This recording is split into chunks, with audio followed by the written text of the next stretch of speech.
மகாபாரதம் பாகம் 4 தேவயானியும் ஹசனும். முன்னொரு காலத்தில் 3 உலகங்களையும் ஆள வேண்டுமென்று தேவர்களும் அசுரர்களுக்கும் பெரிய போட்டி நடந்தது. தேவர்களுக்கு புரோகிதர் பிரகஸ்பதி, அசுரர்களுக்கு புரோகிதர் அறிவுக்கடலான சுக்ராச்சாரியார். இந்த 2 பிராமணர்களின் பக்கபலத்தை கொண்டு யுத்தம் நடந்து வந்தது. யுத்தத்தில் வீழ்த்தப்பட்ட அசுரர்களை எல்லாம் சுக்ராச்சாரியார் தம் சஞ்சீவினி வித்தையை கொண்டு மறுபடியும் பிழைப்பித்து வந்தார். இறந்த அசுரர்கள் திரும்பவும் எழுந்து வந்து தேவர்களுடன் போர் செய்வார்கள். இந்த வைத்திய ஏற்பாடு தேவர்கள் கட்சியில் இல்லை. சுக்ராச்சாரியார் பிரயோகித்த சஞ்சீவினி வைத்தியம் பிரகஸ்பதிக்கு தெரியாது. இது தேவர்களுக்கு பெரும் துயரத்தை உண்டாக்கிற்று. தேவர்கள் ஒன்று கூடி பிரகஸ்பதியின் குமாரன் ஹசன் என்பவனிடம் சென்று, நீ எங்களுக்கு ஒரு உபகாரம் செய்ய வேண்டும். நீ இளம் பிராயமுள்ளவனாகவும் கண்ணை கவரும்படியான அழகும் பெற்றவனாக இருக்கிறாய். நீ சுக்ராச்சாரியரிடம் பிரம்மச்சரியாகச் சேர்ந்து அவருக்கு பணிவிடை செய்து அவருடைய நம்பிக்கையையும் அவர் மகளின் அன்பையும் பெற்று அவருடைய சஞ்சீவினி வித்தையை எப்படியாவது கற்றுக்கொண்டு வர வேண்டும் என்று வேண்டிக் கொண்டார்கள். ஹசன் இதற்கு ஒப்புக்கொண்டு சுக்ராச்சாரியரிடம் போனான். அசுர ராஜாவான விருஷபர்வனுடைய நகரத்தில் சுக்ராச்சாரியார் வசித்து வந்தார். அவருடைய வீட்டுக்கு போய் ஹசன் அவரை வணங்கி, அங்கிரஸ் ரிஷியின் பேரன் நான், பிரகஸ்பதியின் புத்திரன். ஹசன் என்பது என் பெயர். என்னை சிஷ்யனாக ஏற்றுக்கொள்வீராக. நான் தங்கள் கீழ்பூரண பிரம்மச்சரிய பணிவிடை செய்வேன் என்று வேண்டிக் கொண்டான். தகுந்த சீடன் ஆசாரியனிடம் பிரம்மச்சாரியாக எடுத்துக்கொள்ள கேட்டால் அறிவு பெற்ற ஆசாரியன் மறுக்கக்கூடாது. ஹசனே, நீ நல்ல குலத்தவன், உன்னை நான் அங்கீகரித்தேன் என்று சுக்ராச்சாரியார் ஹசனை தம் சிஷ்யனாக ஏற்றுக்கொண்டார். ஹசனும் அநேக வருஷங்கள் சுக்ராச்சாரியாருக்கும் அவர் மகள் தேவயானிக்கும் ஒரு குறையும் குற்றமுமின்றி பணிவிடை செய்து வந்தான். சுக்ராச்சாரியாருக்கு தன் மகள் தேவயானியிடம் மிக பிரியம். ஹசன் பாடியும் ஆடியும் வாத்தியம் வாசித்தும் அவள் சொன்ன ஏவல் செய்தும் தேவயானியை சந்தோஷப்படுத்தி வந்தான். தேவயானியும் ஹசனிடம் பிரியம் காட்டி வந்தாள். ஆனால் பிரம்மச்சரிய விரதத்தை தவறாமல் ஹசன் காத்து வந்தான். அசுரர்களுக்கு ஹசன் சுக்ராச்சாரியரிடம் சீடனாக அமர்ந்திருப்பது தெரிந்தது. பிரகஸ்பதியின் மகன் எப்படியாவது சுக்ராச்சாரியரிடம் சஞ்சீவினி வித்தையை அபகரித்து கொண்டு போய்விடுவான் என்பது அவர்களுடைய கவலை. ஒரு நாள் வனத்தில் குருவின் பசுக்களை மேய்த்து கொண்டிருந்த போது அவனை பிடித்து கொன்று துண்டு துண்டாக செய்து நாய்களுக்கு இரையாக போட்டு விட்டார்கள். பசுக்கள் தாமாக கொட்டிலுக்கு திரும்பி வந்தன. ஹசன் வரவில்லை. இதை பார்த்து தேவயானி சந்தேகப்பட்டாள். பிரபுவே, சூரியன் அஸ்தமித்தான். உம்முடைய அக்னிஹோத்திரமும் முடிந்தது.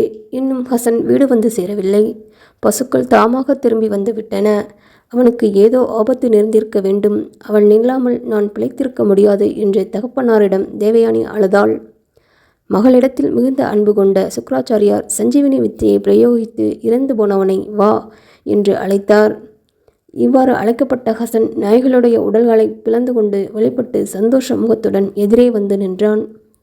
என்ன நடந்தது? ஏன் தாமதம் செய்தாய் என்று தேவயானி கேட்க, ஹசன் காட்டில் பசுமைத்து விட்டு விறகு சுமையை எடுத்துக்கொண்டு வரும்போது களைப்புற்று ஓர் ஆலமரத்தடியில் உட்கார்ந்தேன். பசுக்களும் ஒன்று ஓடி மரத்து நிழலில் நின்றன. அசுரர்கள் என்னை நீ யார் என்று கேட்டார்கள். நான் பிரகஸ்பதியின் புத்திரன் என்றேன். உடனே அவர்கள் என்னை வெட்டி கொன்று விட்டார்கள். எப்படியோ மறுபடி உயிருள்ளவனாகி நாய்களின் உடலினின்று உன் சமீபம் வந்து நிற்கிறேன் என்றான். மற்றொரு நாள் ஹசன் தேவயானிக்காக பூப்பறிக்க வனம் சென்றான். அசுரர்கள் அவனை அங்கே பிடித்து கொன்று அவன் தேகத்தை அரைத்து சமுத்திர ஜலத்தில் கரைத்து விட்டார்கள்.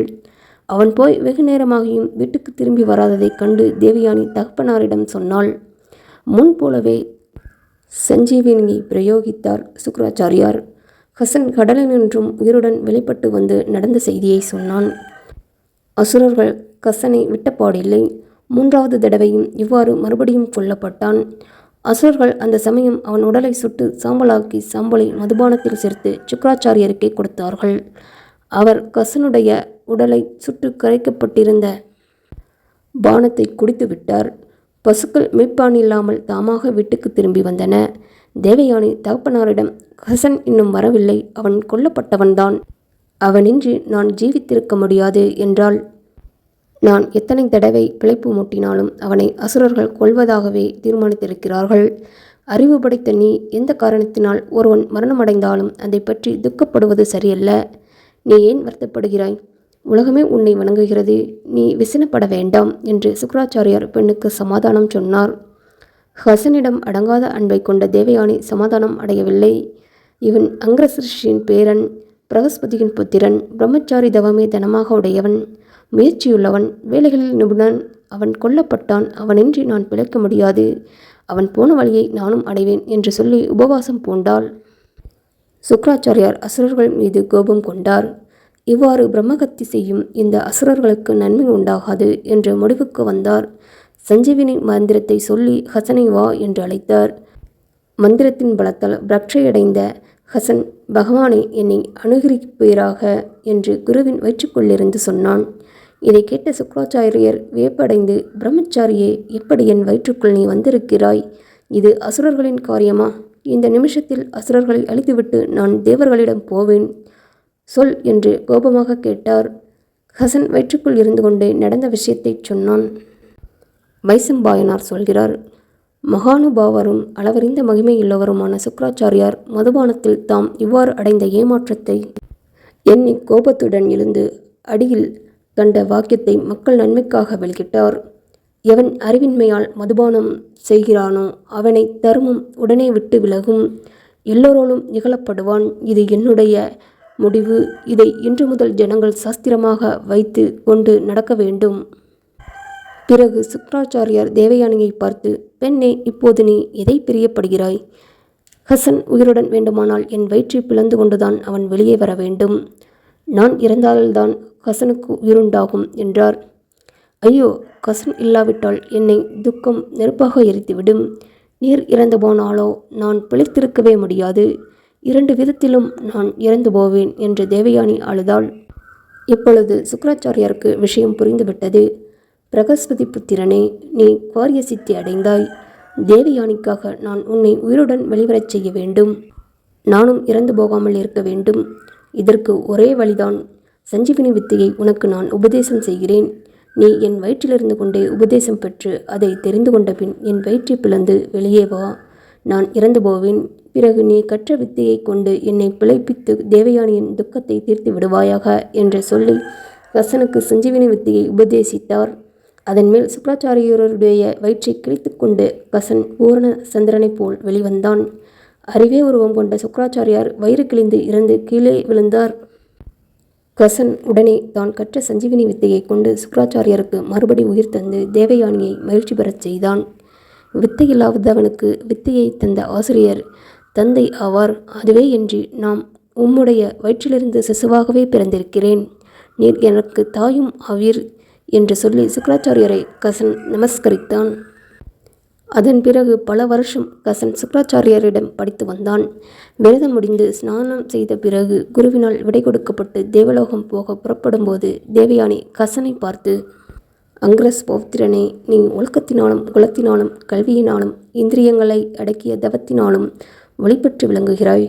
நீ பிரம்மச்சரிய நியமம் தவறாதிருந்த காலத்தில் நான் எப்படி உன்னிடம் அன்புடன் நடந்து கொண்டேனோ அப்படியே இப்போது என்னிடம் நீ அன்பு காட்ட வேண்டும். பிரகஸ்பதி என்னால் பூஜிக்கத்தக்கவர். அவ்வாறே நீயும் என்னை சாஸ்திரப்படி பாணிகிரகணம் செய்து கொள்வாயாக என்று சொல்லி வணங்கி நின்றாள். அந்த காலத்தில் அறிவும் சிற்றையும் பெற்ற பிராமண ஸ்திரீகள் தைரியமாக பேசுவார்கள். இதற்கு அநேக உதாரணங்கள் உண்டு. தேவயானி சொன்னதை கேட்ட கசன், குற்றமற்றவளே, குரு புத்திரியாக நீ தர்மத்தின்படி எப்போதும் என்னால் பூஜிக்கத்தக்கவள். நான் உன் தகப்பனார் சுக்ரர் வயிற்றிலிருந்து பிறந்து உயிர் பெற்றவன். அதனால் நான் உனக்கு சகோதரன் ஆகிவிட்டேன்.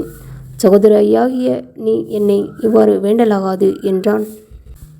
நீ பிரகஸ்பதியின் புத்திரன், என் பிதாவின் புத்திரன் அல்ல.